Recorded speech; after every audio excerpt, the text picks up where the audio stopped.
সবসময় খারাপ এবং যুক্তরাষ্ট্রের লাল চোখকে উপেক্ষা করে লাগাতার সামরিক শক্তি বৃদ্ধি করছিল ইরান। এই রকম দুঃসাহসিক সাহসের জন্য তাদের সাজাও পেতে হয়েছে। ইরানের উপর বিপুল আর্থিক নিষেধাজ্ঞা চাপিয়েছে মার্কিন যুক্তরাষ্ট্র এবং পারস্য উপসাগরের এই শিয়া মুলুকের দক্ষিণাংশে চাবাহার বন্দর, সেই বন্দরটির নির্মাণ করছে নয়াদিল্লি। এতে ইরানের উপর নিষেধাজ্ঞা থাকলেও সেখানকার যে কর্মকাণ্ড ভারত করছে তার উপর ছাড় দিয়ে রেখেছিল মার্কিন যুক্তরাষ্ট্র, কিন্তু সম্প্রতি ট্রাম্প প্রশাসন তা প্রত্যাহার করেছে বলে প্রকাশ্যে খবর। এবং এই ইস্যুতে ইতিমধ্যে মুখ খুলেছে ওয়াশিংটন। প্রেসিডেন্টের কার্যালয় হোয়াইট হাউস জানিয়েছে যে ইরানের উপর আর্থিক চাপ বৃদ্ধি করতে এই সিদ্ধান্ত নিতে তারা বাধ্য হয়েছে। পরমাণু হাতিয়ার তৈরির রাস্তায় দ্রুত এগিয়ে চলেছে পশ্চিম এশিয়ার এই ইরান, এবং যা একেবারেই বরদাস্ত করতে রাজি নয় মার্কিন যুক্তরাষ্ট্র। কৌশলগত দিক থেকে চাবাহার বন্দরের গুরুত্ব ভারতের কাছে অপরিসীম। এর সাহায্যেই মধ্য এশিয়ার বাণিজ্য করে থাকে ভারত। চাবাহারের রাস্তায় আফগানিস্তান থেকে শুরু করে উজবেকিস্তান এমনকি রাশিয়া পর্যন্ত পণ্য পরিবহন চালাচ্ছে নতুন দিল্লি। মধ্য এশিয়ায় ভারতীয় পণ্য পৌঁছানোর পথে সবচেয়ে বড় বাধা হলো পাকিস্তান। এশিয়া মাইনর ও ভারতের মাঝে অবস্থান হয় এই সুবিধা এতদিন ভোগ করে আসছিল ইসলামাবাদ। ফলে পণ্য পরিবহনের জন্য কতটা বাধ্য হয়ে ইরানকে বেছে নিতে হয়েছিল ভারতবর্ষের।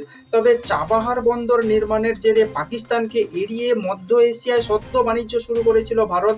এক্ষেত্রে শিয়া ভূমি ব্যবহার করলেও আমেরিকার নিষেধাজ্ঞার মুখে পড়তে হয়নি নয়াদিল্লিকে। কিন্তু ট্রাম্প প্রশাসন সেই নীতি বদল করায় চিন্তা বাড়ল নরেন্দ্র মোদীর সরকারের।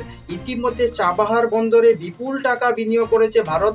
গত বছর সংশ্লিষ্ট বন্দরটি নিয়ে তেহরানের সঙ্গে 10 বছরের একটি চুক্তি করে নয়াদিল্লি। সেখানে বন্দরটির উন্নতির জন্য বহু কোটি টাকা লগ্নির কথা বলা আছে। এছাড়াও চাবাহারের এলাকার পরিকাঠামোগত উন্নয়নের জন্য 25 কোটি টাকা বিনিয়োগের কথা আছে ভারতের। 2018 সাল থেকে শিয়া মুলুকটির সমুদ্র বন্দরটিকে নিয়ন্ত্রণ করছে ইন্ডিয়া স্পোর্টস গ্লোবাল লিমিটেড নামে এক ভারতীয় সংস্থা। তবে চাবাহার বন্দর ব্যবহারের একটি ত্রিপাক্ষিক চুক্তি রয়েছে নয়াদিল্লি, সেখানে ভারত, ইরান ছাড়াও রয়েছে আফগানিস্তান। এবং আর্থিক বিশ্লেষকদের একাংশের দাবি ট্রাম্প প্রশাসনের এই নীতি বদলের জেরে থমকাতে পারে চাবাহারের পরিকাঠামোগত যে উন্নয়নের কাজ।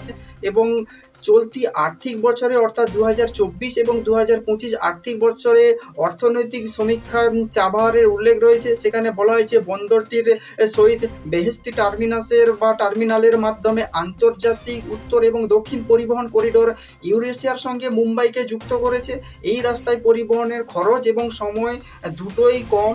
এবং 2023 এবং 2024 আর্থিক বছরে চাবাহারের পণ্যবাহী জাহাজের সংখ্যা 43% বৃদ্ধি পায় এবং মালবাহী কন্টেনারের সংখ্যা বেড়েছে প্রায় 34%। ভারতের কাছে এই বন্দরটির গুরুত্ব কতটা তা এই তথ্য থেকেই প্রমাণ পাওয়া যাচ্ছে। এবং আর্থিক বিশ্লেষকরা মনে করছে যে যুক্তরাষ্ট্রের নতুন নিষেধাজ্ঞা ভারতের এই দীর্ঘমেয়াদী লগ্নিকে বিপন্ন করবে, বাধা পাবে বন্দরটির পরিকাঠামোগত উন্নয়নের কাজ।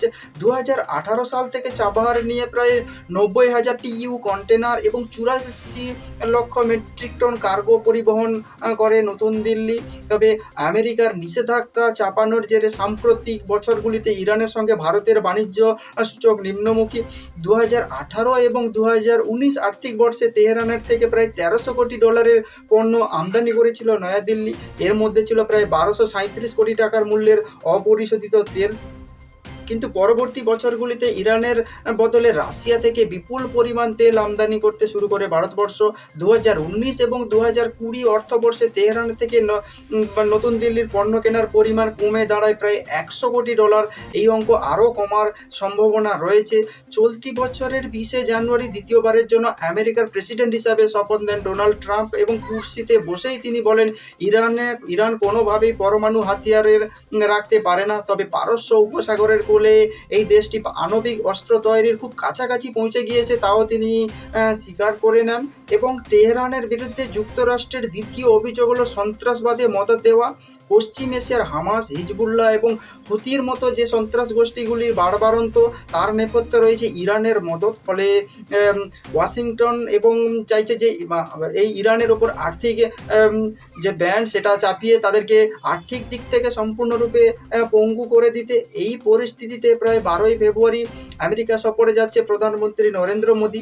ট্রাম্প প্রেসিডেন্ট হওয়ার পর এটাই তার প্রথম মার্কিন যুক্তরাষ্ট্র সফর। সেখানে চাবাহারের সমস্যা মেটাতে দ্বিপাক্ষিক একটা বৈঠক হওয়ার সম্ভাবনা রয়েছে, তাতে বরফ গলার আশঙ্কা দেখছে নয়াদিল্লির যে কূটনৈতিক বিশেষজ্ঞরা। ভারত এবং আমেরিকার মধ্যে কৌশলগত অংশীদারি যথেষ্ট মজবুত। দ্বিতীয়ত, ব্যক্তিগতভাবে প্রধানমন্ত্রী মোদীকে পছন্দ করেন প্রেসিডেন্ট ট্রাম্প। চাবাহারের নিষেধাজ্ঞা সমস্যা মেটাতে এই ইতিবাচক বিষয়গুলির উপর ভরসা করছে সাউথ ব্লক। বিশেষজ্ঞদের আরও দাবি, ইরানের সঙ্গে আরও একটি কারণে সম্পর্ক ভালো রাখার চেষ্টা করছে নয়াদিল্লি। মধ্য এশিয়া এবং আফগানিস্তানের সঙ্গে ঘনিষ্ঠতা বাড়াতে শিয়া মুলুকটিকে কাছে পাওয়ার খুবই প্রয়োজন। এই এলাকায় জটিল ভূ রাজনৈতিক ক্ষেত্রে গুরুত্বপূর্ণ ভূমিকা পালন করছে তেহরান। তবে আপনারা কি বলবেন যে ইরানের ওপর যে আর্থিক নিষেধাজ্ঞা চাপিয়েছে এবং ভারত চাবাহার বন্দরের যে পুনর্নির্মাণের কাজ করছে, সেখানে যদি তাদের সমস্ত কাজকর্ম আটকে যায়, তাহলে এর প্রভাব কতটা ভারতীয় অর্থনীতির ওপর পড়বে, তো সেটা আপনারা বলতে পারেন কমেন্টস বক্সে কমেন্টস করে। আর নজর রাখুন নাচিন্তা টিভি।